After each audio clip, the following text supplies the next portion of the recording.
Welcome everyone. Thanks for coming. This is going to be so much fun. I just want to explain a little bit. Some of you know me well. Some I've just met for the first time today. We've communicated by email and phone. Yeah. So this is our first time face-to-face meeting, and so some of you know me. Some of you don't know me.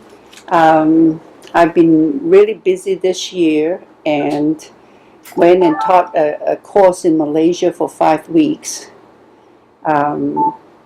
Crazy. We trained hypnotherapists and we certified 9 people. Very intensive training because we do 5 10-hour days, take 2 days off, during which time students have to do their assignments.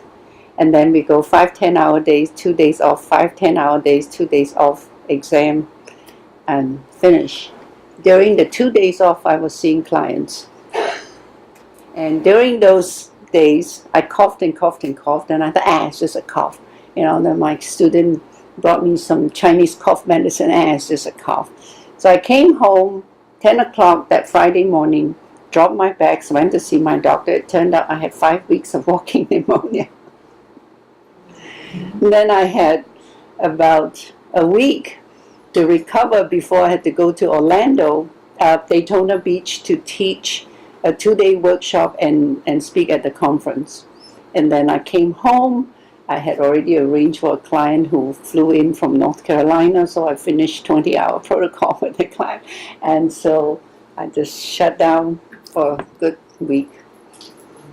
So in a way, it was good. My June 13th had to reschedule. June 3rd client had to reschedule. And so I went into a week of meditation and to think about what I want to do next. And that Wednesday, when I just came out from doing all that quiet time, went out to lunch with my dear friend Claudia. I was just in a moment of joy that day. It's like, I don't know why I'm just so joyous, exceptionally joyous today, and blah blah blah. I'm sure it's partly, and even when the woman dropped all the plates around us and splashed soup on your pants, I was still joyous. What's the name of it? La Madeline.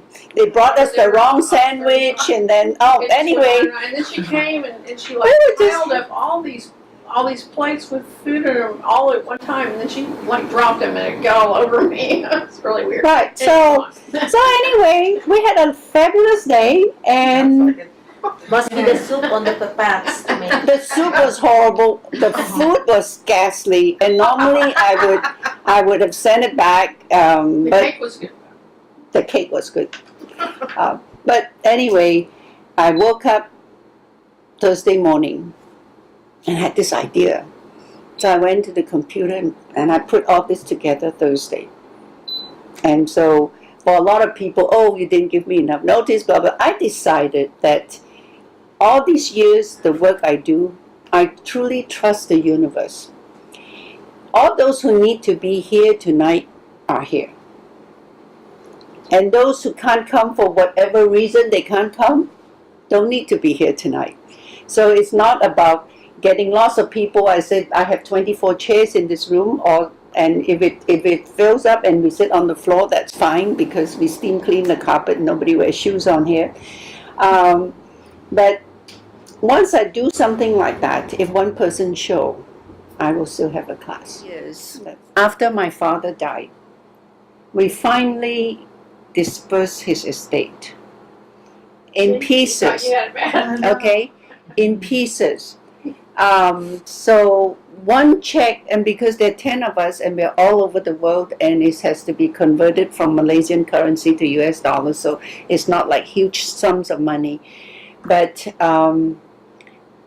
one of the disbursements check came right when I finished the renovation of this garage. Is almost the exact amount of money we spent in this renovation.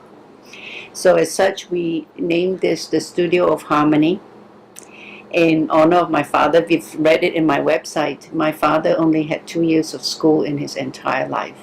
And his wish was for all his children to have the education that was denied him when he was a child. So, and I'm really honored to use this space for, this is our classroom with no walls. The purpose of this is to have a group of people together who want to walk away from spending a couple hours together doing something purposeful and meaningful, and most importantly, joyous. Everybody goes through all kinds of stresses all day long. So in the time we spend together in this, what I call our sacred space, we want to talk about certain things that are meaningful to us and share, and then we leave with our spirits uplifted. Okay, one of the things we also want to do is, I plan to, you see, I wrote up the schema, how I want to do what, and those of you who know me, we can have all the plans in the world, but once you get into our space, we go where the universe directs us to go. So one of the things I will do is, in the next class, is we will start with a meditation, and I will do a meditation tonight.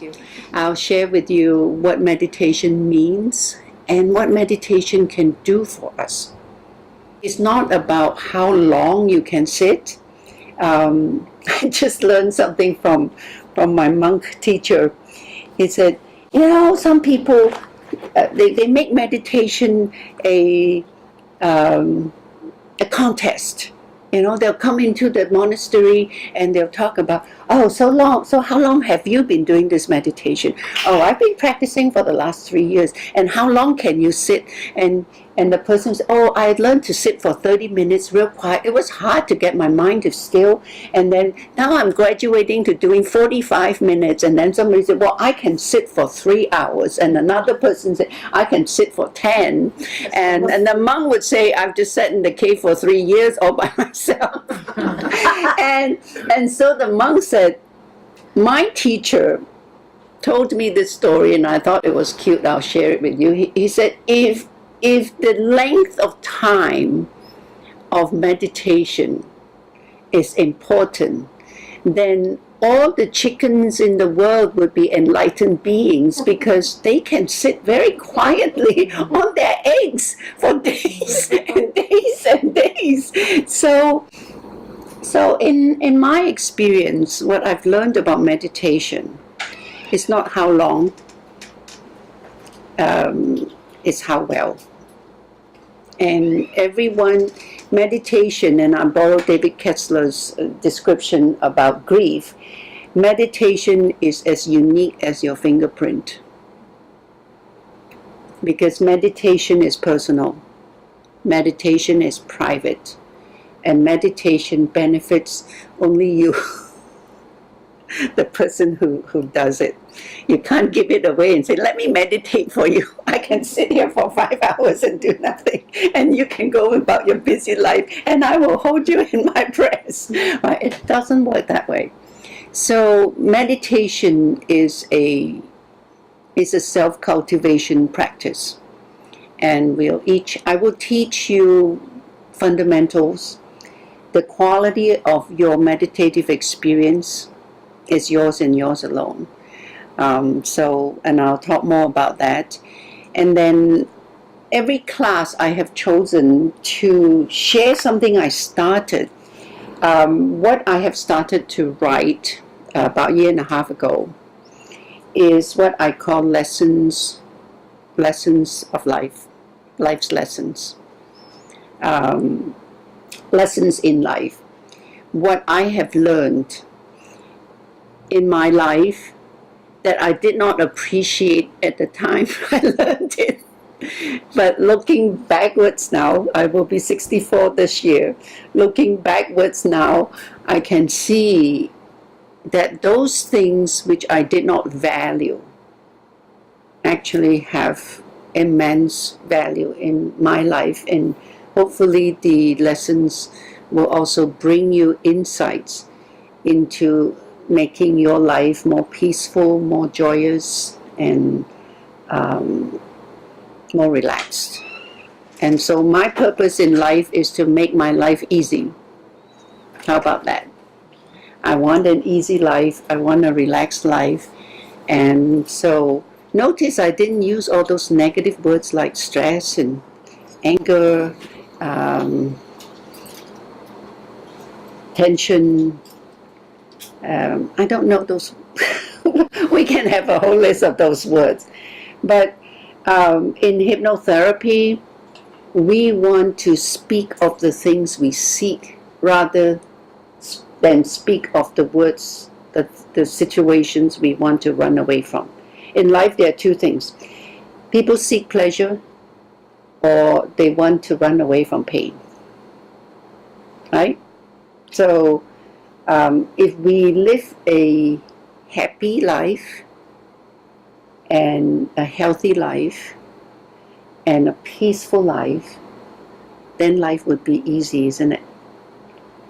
So I have learned, and I'm still a work in progress, but I have put it to a test for many years now, and for the most part, 90% of the time I'm quite happy. That's pretty good. And I will share with you. So each night we meet, I will pick one of the lessons, or I would write a new one, and then it would spur a conversation around the room, and we can share our own ideas of what this is. And then after that, or during the time, I will facilitate pointed discussions based on the topic or the theme of the lesson in life we are discussing. And then after that, if people want to share something personal, or if you have a particular issue, you'd like the group to give you insights. It's not a therapy session, so you don't want to put up private stuff in a public arena, sort of public arena.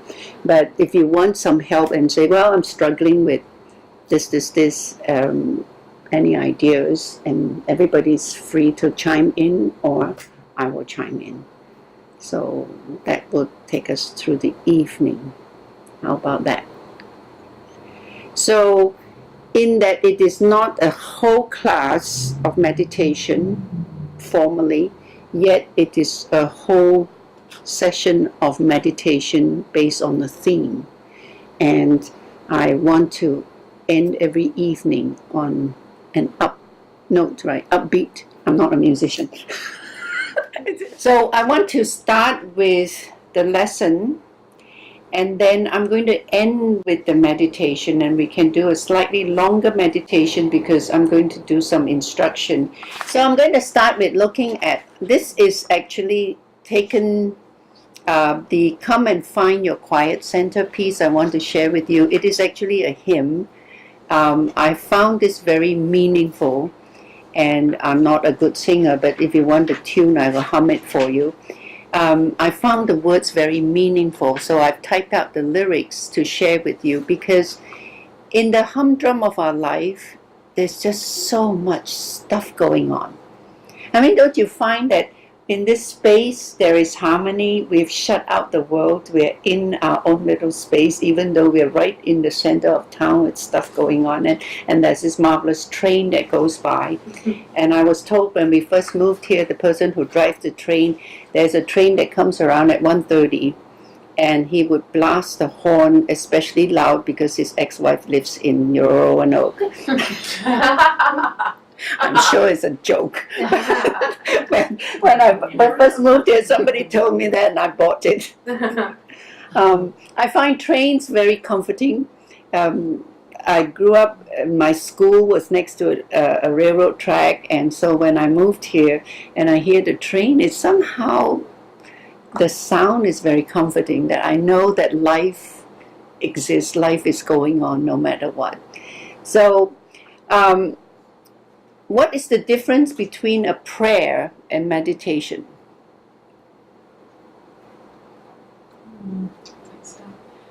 I'm guessing. I think a prayer is something that you're asking for, and meditation is when you're sitting in your own space and you're just listening. You're listening and hoping to hear the voice of God. Okay, so I mean the shortcut I would say is prayer is when you talk to God. Meditation is when you shut up and let God talk to you. Okay. So a lot of times we are so busy processing stuff. We're processing things in the past. We are worried about stuff in the future.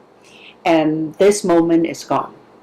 So when I work with my clients, I draw a rectangle. This page is today. How much of today do you spend worrying about yesterday? And they'll give me a percentage.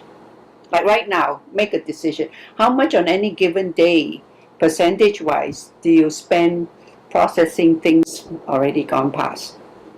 Too much time. 70%. Yeah. Give yourself a certain percentage. You hang on to it. And then how much of the day do you worry about the future based on the things you are beating yourself up about the past? Right? So if 70% was in the past, how much how much of the day do you spend worrying about the future based on the stuff you're worrying about the past? The other 30. The other 30. That means you don't even exist. Or some people say, oh, maybe 20%. So you've got 10% left, and half of that you're unconscious. So you're existing, you're living 5% of your life. True? True. True. It's Yeah. true. So I would say for me, it's probably 40-40 and then the 10%. yeah, so you're only 10% efficient, right? So our goal is to rest 50% of the time and be 50%, 100% present. That's the goal, right? It seems impossible, right? Because we're so busy with the past. So that is the concept I call T0, T subscript 0, because in math, here's the moment, the initial, the present moment. T minus n is the past, and T plus n is the future. So I would teach a whole class called T0, and I one time even had a workshop where we made T0 t-shirts to remind ourselves, if you really want to really live your life, you have to live your life, which means all you've got is right now. So one of the most difficult things in stress management as a health professor back in the academic days, I used to teach a lot of classes on stress management, whether on campus or in other people's offices. And so I really didn't know about the word stress until I went to graduate school. Never heard of it until in health education we had to teach about stress. So I said, what is stress? So I learned about all the definitions of stress, blah, blah, blah, and I started doing stress management classes. And I said, duh, it's not really stress management they need, it's time management they need. They don't know how to manage their time. That's why they're stressed out. So now I'm figuring out how to teach people to be efficient. How do you manage your time? Heck, you 24 hours and I've got 24 hours. So how come you are stressed and I'm smiling, right? Then I realized, in order to do time management, you have to know your priorities. You have to know how to make choices. And how do you make decisions? Decision making is really easy because you only have two options. You do it or you don't do it. Is it a yes or is it a no? And yet people get all stressed. I said, just yes or no. Give me an answer. I don't know. Maybe I should research 5 more shoe stores about possible black shoes I have to buy. Right? It's not so simple. I said, it is. Buy or you don't buy. End of story. But we all know all the in-betweens, 25 shades of gray. All right, so the first thing we want to do to learn to meditate is to be still. The message is as old as the Bible, for God had said, be still. Be still and know that I am. If only we can just be still and breathe. So meditation is about stillness. meditation is about breath. So when we get to do it in a little bit, we have to learn how to stay still and be aware of our body, and then learn how to breathe and be aware of our breath. You know, when people are stressed out, they get more stressed out because they stop breathing. And they stop breathing, then your brain becomes oxygen deprived, and then you get more stressed out, and then you go into the whole physiological craziness of the adrenaline pumping, your heartbeat, your cholesterol, because your body is preparing for emergency. And so your blood lipid levels go up, your blood sugar level goes up, your heart rate goes up. And you know, you drive a car, a sports car, and you rev it up, 3,000, 4,000 RPMs, and the car goes fast. But you can't run a car like that every day. What happens? It breaks. It will crash. So if we drive our bodies in a stress mode like that day after day, you wonder why. The first thing that will start going is your spine, back problems. Most people look for high blood pressure and heart attacks and whatnot. I'll tell you, the first thing to go is your back. Because I'm looking at it not from a biology point of view, I'm looking at it from an energy medicine point of view. Your kidney chi is the most basic, and it's right where your lower spine is. And the first thing that's going to go is your lower back. And your spine supports your whole body. I know when I had my neck surgery, I recovered a lot faster because there's only a little bit of weight here. But when I had lower back surgery, it took longer to recover because I've got a lot more mass to have to carry, right? So we know that in energy medicine, things start to fall apart when your chi is out of order. And we do so much every day to make our chi go out of order. So when I'm working with a client, when I do energy work, the first thing is I look at your chi and tell you where your chakras are blocked, and it translates to how we're going to fix that. All right, so the piece here is coming to find our quiet center. Center is inside us, and in energy medicine, your center is what we call in Chinese your lower dantian. Yes. Does the back go first because psychologically we feel as if we've lost support? Yes. Okay. Yeah, nobody's got your back. Nobody's got your back. So when you feel that you're alone and you have no support. So here's the back. I forgot what I was going to do with you. Dantian. Oh, your dantian. Turn around. Oh. Thank you. I don't know why you stand. Okay. I thought they had my back. Here's the belly button. About 4 fingers below the belly button. And imagine I draw a line in the center of your body. All right. And it intersects. So it is really a spot right inside your torso that hangs between your belly button and your spine, approximately, just a little bit lower than your belly button. So that is called your lower dantian. So when I do meditation, later on when I refer to your lower dantian, I want you to go inside your body and find that spot of light that hangs between, that's inside your lower dantian. And that's the, thank you, that is the that is the center of your spiritual body. So later on, step by step, I'll show you how to light up the spots of your soul. So that's your lower dantian. Imagine I draw a line from here, vertical line goes through my body. That's the lower dantian. My middle dantian is, when I talk about heart energetically, is not here, it is here. Your heart chakra is right here in the middle of your sternum. And so if I draw a line through and it intersects that vertical line, That's my middle dantian. That's a spot of light there.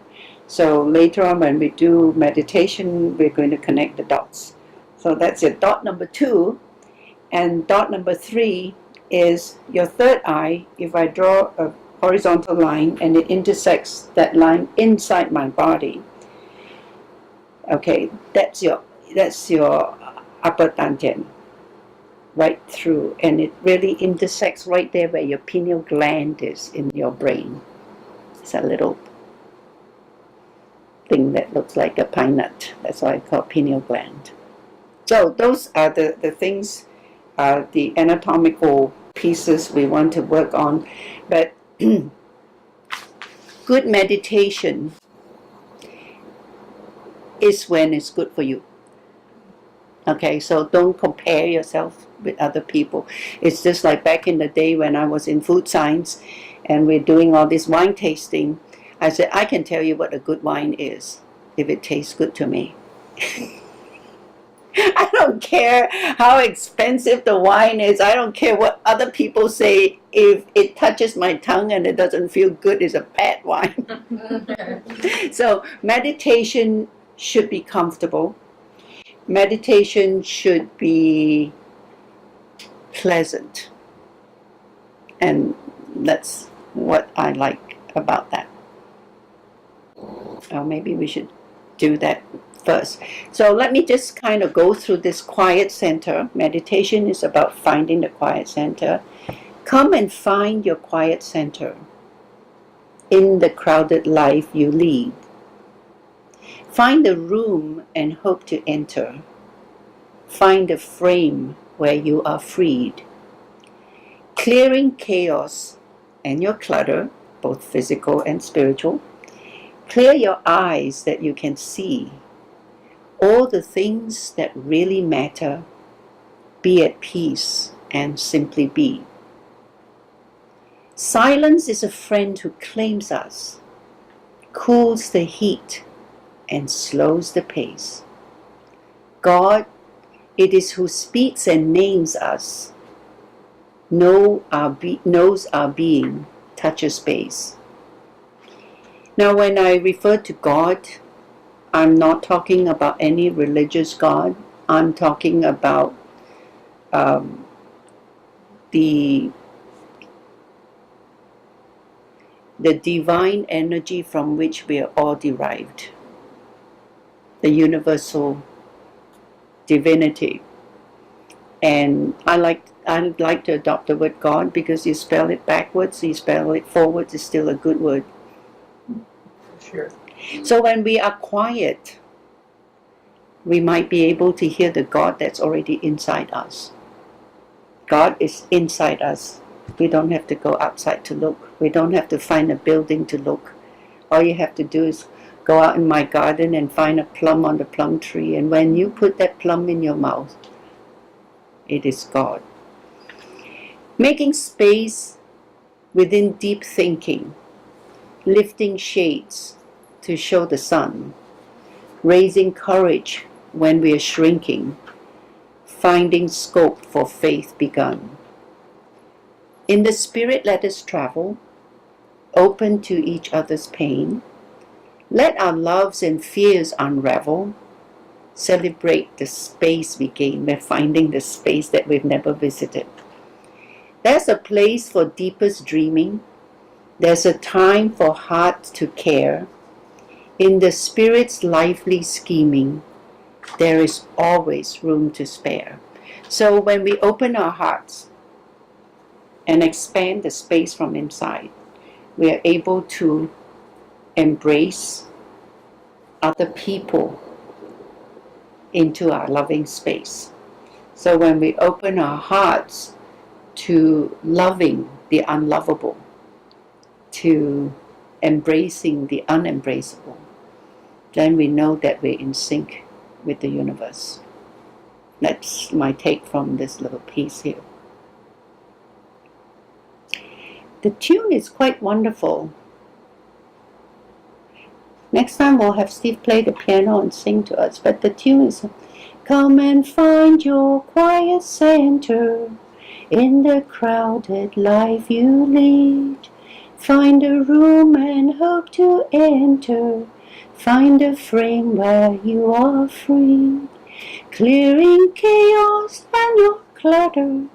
Clear your eyes that you can see all the things that really matter. Be at peace and simply be.